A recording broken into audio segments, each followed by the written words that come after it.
this is me studying for my exam tomorrow, which is now I am studying decision making.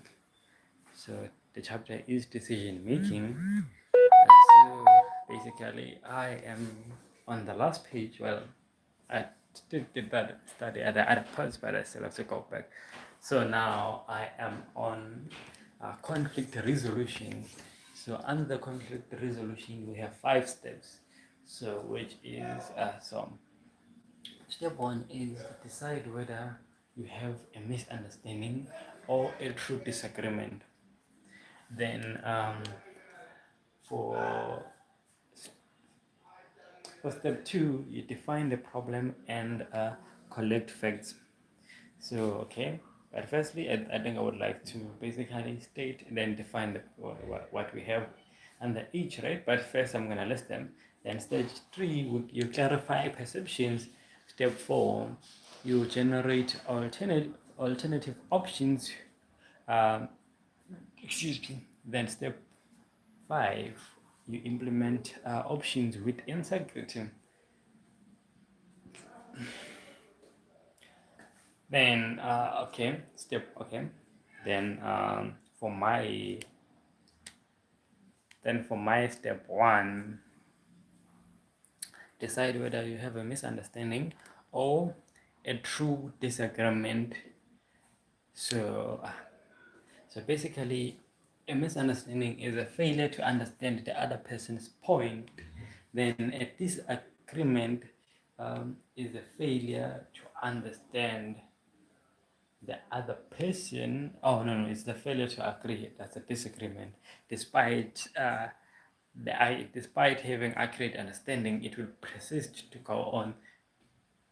Then step two, you define the problem and identify and collect your facts. So basically, it means at this stage, everyone involved needs to focus at the root cause of the problem or cause of the conflict, meaning that so you should separate opinions and perceptions. So basically focus on the facts. So basically you should focus on what happened, who was involved in the conflict, why, where, when, then what procedures were involved in the conflict. Then step three is clarify perceptions. Basically, perceptions is basically your understanding of the situation of the surrounding situations you have encountered. So basically, at this stage, you need to look at things, basically understand others' perception, the perceptions of others, basically looking at things from the view of others. So basically understanding the others, yeah, at this stage. Then but you can do that by putting yourself in the shoes of others to see things exactly the way they also see them. That is, yeah. Then the fourth step is generate options of mutual gain or for mutual gain. So basically, at this stage, at this stage you have already identified your misunderstanding. You've defined the problem. You've collected your facts. You've clarified the perceptions. So at this stage, you are coming up with basically ways of resolving the conflict. So basically, you are coming up with a solution to resolve the problem. This is the stage of resolving the problem. Then the last step, which is step five, is implement options with integrity. Basically, it's the final stage of the conflict resolution process where you are implementing the solution of a win-win for both parties. That is our conflict resolution problem. Then under the same chapter, which is decision making, so we have uh, uh, type, two types of managerial decisions, which we have programmed and the non-programmed decisions. So programmed decisions, we are basically they are repetitive and routine. There are already set methods of solving them, so they do not need to be researched each time they occur. So, for examples, include like the processing of payrolls, graduating candidates from a university, and yeah. So basically, programmed decisions can managers can deal with them in terms of standard operating procedures, uh, rules of the organization, so policies. So, like for example, granting an employee leave. So then, non-programmed decisions are novel, unstructured, and have not occurred before. So non-programmed decisions are complex. They require creative problem solving. There are no ready-made methods of solving them. So this includes expanding a business into new markets, or maybe creating a new product, uh, yeah, or maybe laying off employees in the firm. So it's not something every organization usually wishes to do or does on regular basis. So it's something that have never occurred, or experiencing maybe a financial difficulty in terms of the business. Then we have what we call decision making conditions. We have certainty, risk, and we also have uncertainty. So decisions made under certainty, managers really make decisions under certainty, as because organizations are very complex and they're ever changing and then they're growing in sizes. So managers really make these decisions. So under certainty, decisions made under certainty, the outcomes are certain. There is no intervention of change between uh, the set objectives and the outcome. So then we have risk. So decisions made under conditions of risk. Alternatives are not known in advance, but a probability can be assigned to each. Then, for example, in terms of tossing a coin, the tossing of a coin is basically a 50-50 probability. It means there is a risk basically that the coin will land either heads or tail, right? Then, in terms of the last condition, which is uncertainty. So basically, uncertainty, basically decision made under conditions of uncertainty, basically state that many alternatives are not known. No, okay, decisions made under conditions of uncertainty because of when there is lack of information. Alternatives are unpredictable and a probability cannot be determined. So, the decisions made under uncertainty can fall under 7 categories, which is economic crisis, personnel crisis, physical crisis, um, information crisis, reputation crisis, natural disasters, and physical crisis. That is, if I counted them correctly, but let me just do it again so that I think I've listed them correctly. Number one, it's economic crisis. Number two, it's personnel crisis. Number three, it's criminal crisis. Number four, it's physical crisis. Number five, it's information crisis. Number six, it's reputation crisis.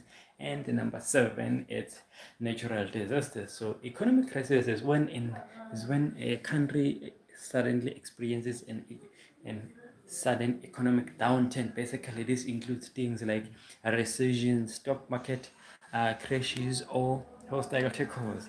Then, personnel crisis. This involves um, employees going on strike, workplace violence, or any other reasons that prohibits personnel from performing their jobs adequately. Then criminal crisis, this involves crimes committed by individuals like rumor mongering, tampering, product tampering, or uh, money stolen. So basically, criminals. Yeah.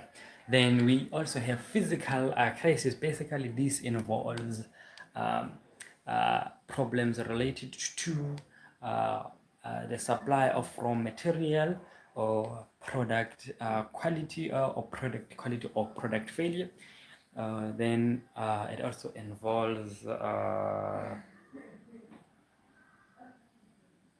yeah, okay, I think that's what I remember. Then we also have under what we also have information crisis. So information crisis arises when organizational data has been stolen or tampered with, or in situations of cyber attacks, that's an information crisis. Then we also have a reputation crisis. So a reputation crisis occurs when an organization's competency has been questioned and it's being questioned and it's at stake. That's a reputation crisis. Then, in terms of, we also have natural disasters. So, natural disasters do not only affect communities, individuals, organizations, but they are worldwide. So, they affect everyone. So, yeah. Then those are the conditions of uncertainties, 7 conditions. Then moving on from that, we also have the decision-making models, which is the first one. It's rational decision-making. So it's an analytical model. It for businesses use it to basically come up with basically it's an analytical step-by-step process of uh, coming to a fact-based decision. Basically uh, use it to make fact-based decisions. uh, so basically it analyzes the pros and cons of alternatives and choosing the most desirable. Then we also have the intuitive decision making model. So the intuitive decision making model basically can be described as a gut instinct or doing what feels right. So it does not simply mean that you will make decisions simply make decisions at random. Basically, the individuals base their decisions on their experiences, knowledge, because gut instinct basically refer to uh, your knowledge patterns that you've observed around you. So basically, they all relate to your past experiences. So then we also have the administrative model. So the administrative model states that managers do not have all the information at their disposal, and even if they had all the information and the information was available, they will still lack the mental ability to evaluate it all correctly. So evaluate it all correctly. So this model states that problems are not straightforward. So this includes bounded reality and bounded reality or rationality between the two. Then it also has incomplete information. So bounded reality basically means that okay, or basically this means limitations are based on a person's cognitive limitations. That as human, limitations are based on a person's um, oh my god, university is something else. Okay, basically this means managers basically means that limitations of Oh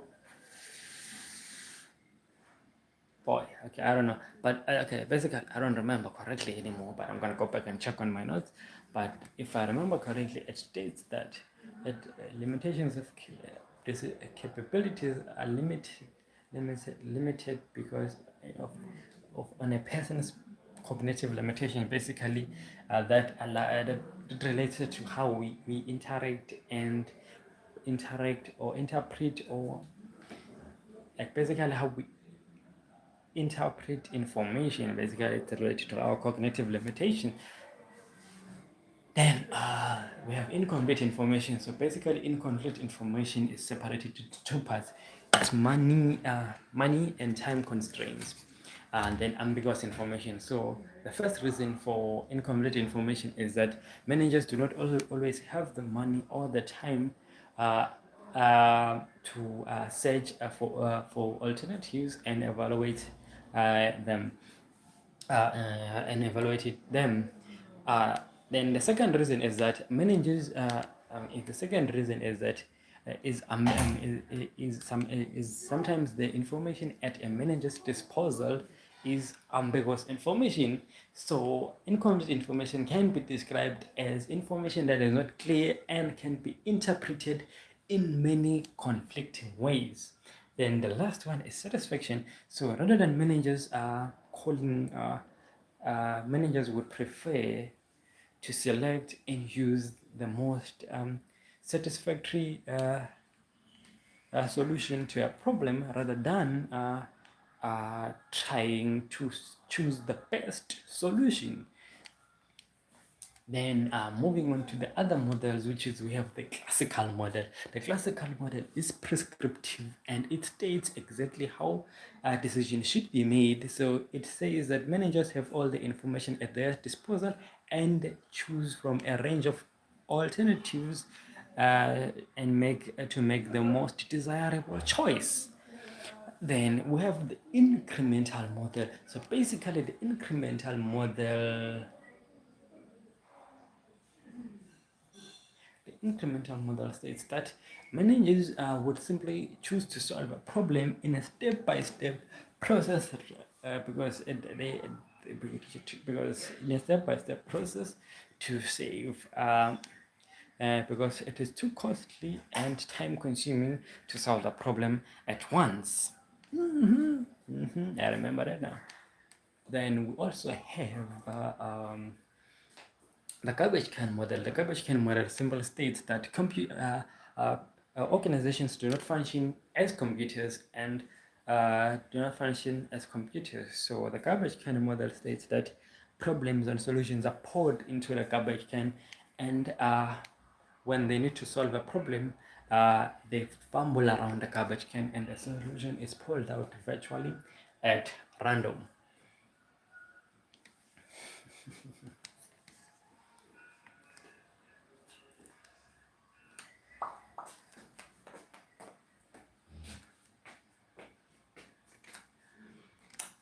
At random.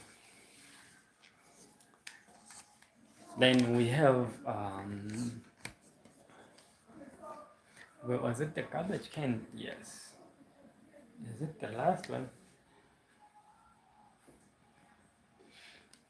Then I think we have the ethical model because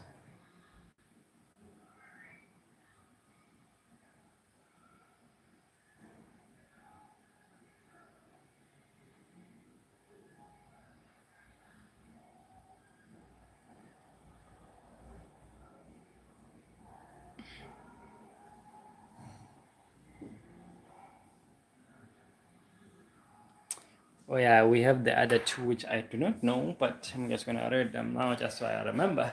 So we have the political. So the political model recognizes that organizations consist of individuals and groups with diverse interests, goals, values, decisions. Decision making is viewed as a process of bargaining, negotiation, and comprise among these different stakeholders who hold various levels of power rather than purely logical or rational process.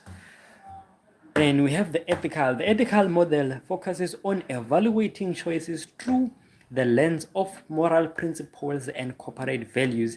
It requires that managers access have alternatives will impact various uh, stakeholders and ensures that the final decision is fair, just, and social responsible.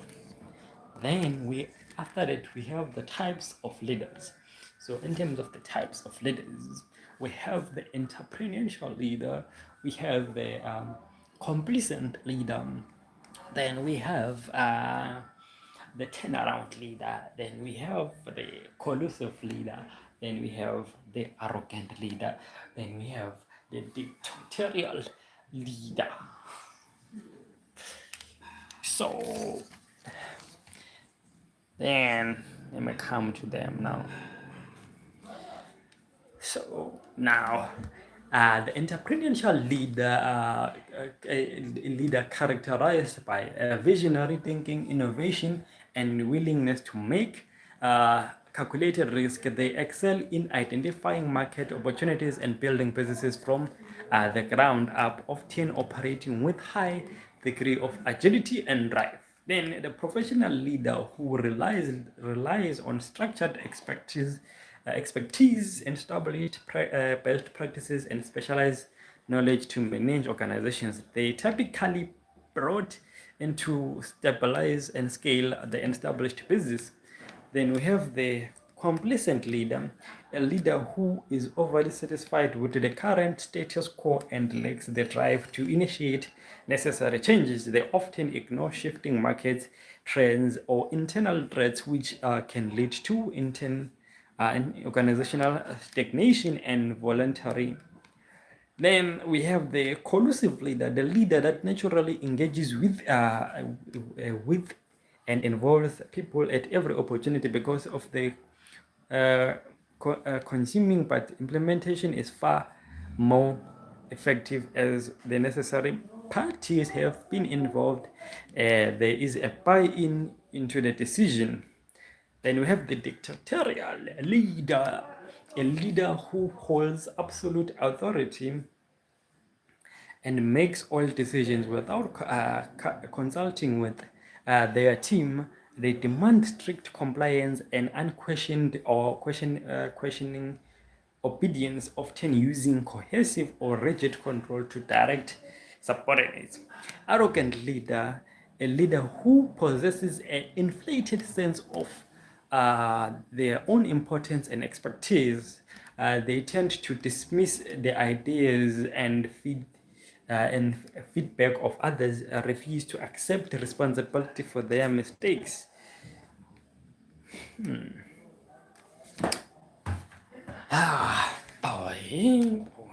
Boy, boy.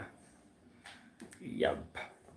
Those are the types of leaders I need to know. Then I was learning about stress, by the way. So then we also have a topic which is change management, right? So under change management, I know the reasons for change. So basically, under change management is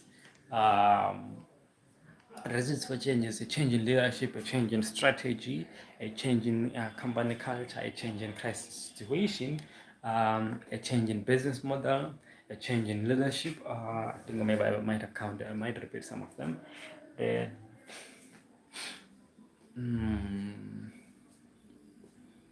yeah, then we have also resistance to change. So basically resistance to change uh, is basically when people find whatever information or reasons that suggest that they are okay with what they've been doing and there is no need to change. So basically, people who refuse to change because they do not see anything wrong with what they've been doing, because they hold on to whatever information that states that they do not need to change. Then we have overcoming resistance to change. So basically, tactics that change agents can use when overcoming resistance to change, which is one, education and communication. So communicating and the reason and logic for the change can resist change on two levels. First, it clears up our misunderstandings and it prevents miscommunication, misinformation. So if change is communicated, the resistance to change should subside. Then secondly, so it allows you to can convince employees the reason for the change, and by packaging it up properly, then participation. So participation, it is difficult to resist a change decision in which stakeholders participated. So assuming the participants have the expertise to provide meaningful contribution to the meaningful contribution to the change decision, and increase commitment. Then after that we have manipulation and cooperation. So manipulation is basically using covert influence attempts, so twisting facts to make them look more attractive, withholding information to force employees to accept the change. Then cooperation is basically the combination of participation and manipulation into one. Basically, it seeks to buy off the leaders of a resistance group, by a resistance group, and get their endorsement. Then we have implementers changes failing.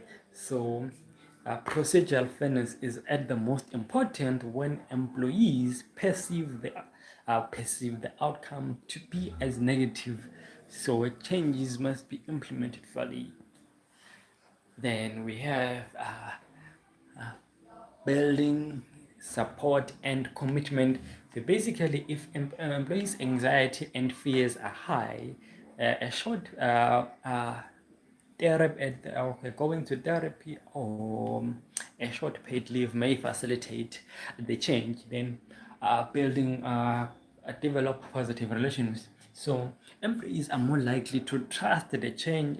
The managers are more willing to accept the change if they trust the managers implementing them. Then we also have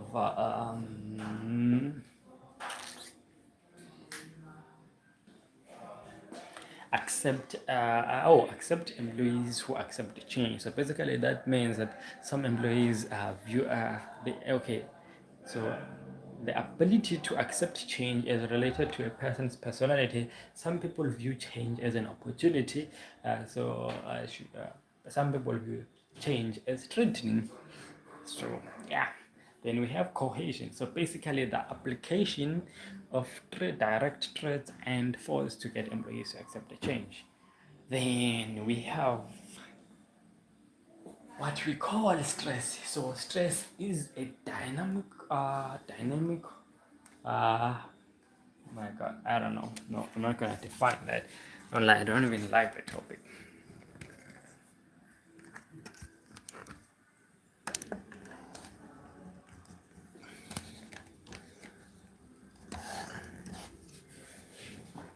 Okay.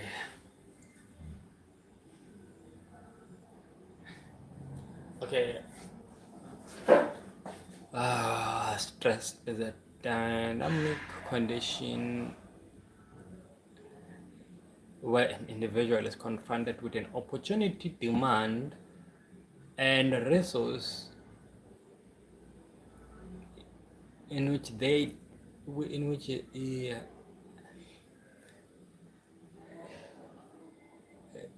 that an individual desires and is related to, and often the outcome is perceived to be both important and uncertain or uncertainty between the two. I don't know why. Then we have our potential sources of stressors, which is we have environmental. Then we also have organizational. Then we also have personal. So under environmental, we have economic uncertainty, we have political uncertainty, we have technological uncertainty. Then under organizational, we have interpersonal We have interpersonal relationships. We have interpersonal relationships. We have organizational leadership. We have demand roles. We have demand role demands. Um, role demands. Task demands. And then we have organizational structure. Then under personal factors, we have family issues. We have personal economic issues. Then we also have personality. Then we also have variables which moderate experienced stress, which is experience or job experience.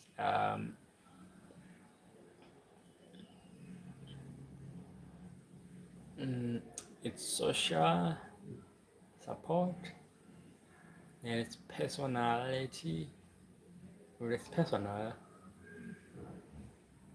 Then we also have consequences of stress, which is we have psychologically, physically, and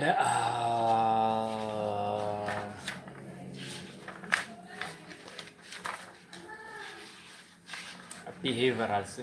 And we also have behavioral. Yeah.